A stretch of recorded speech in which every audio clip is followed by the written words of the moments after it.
As he guided me in learning the techniques of the Oriental arts, Sensei gave me many words of use.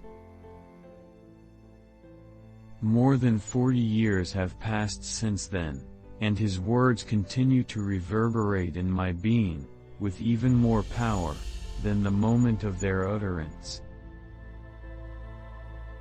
His voice clothed every word in the joy of giving, in fulfilling the sharing of a knowledge hundreds of thousands of years old. You will lose everything you do not give, you will be the prisoner of all those you do not detach from, and you will be crushed by your hatred for everything that you don't love. Each of his words opened the gates of a universe that was utterly unknown to me. Sometimes I didn't understand, and I felt that Sensei knew I didn't understand. He guided me with love, to sit down and allow meditation to envelop me, free me from the storms of the mind, and rise in the peace of my heart. He guided me, to place my mind in obedience to the heart. He gave me a path that I chose to follow, the path of inner discipline. Sensei gave me much more than a path to follow, he gave me a series of methods, by which much later, I managed to listen to the whispers of the surrounding nature, to listen to and understand the whispers of the forest, the whispers of beings, the whispers of the mountains, of the waters and the wind. He guided me to cultivate my attention, and permanently focus on understanding the manifest harmony between the principle of dynamic change and the universal order of being. This alert attention attitude generates and potentiates conscious achievements, using the infinite energy of the ether.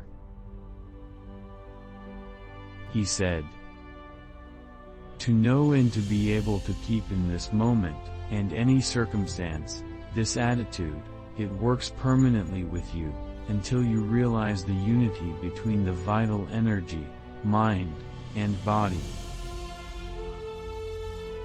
This is how he gave me in words with meaning, the one who guided me directly for more than 10 years, and in spirit my whole life. One day, after a grueling workout for me at the time, Sensei gave me this saying: faith, trust, and certainty or total trust in the infinite power of your being, are the keys to great achievements.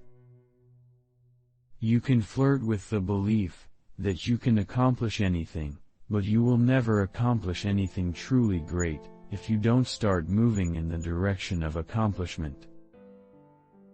Then, gradually, if you choose to fulfill your dream, your faith will turn into trust, and you will begin to move in the direction of accomplishment. You will start thinking about a great project, and drawing it.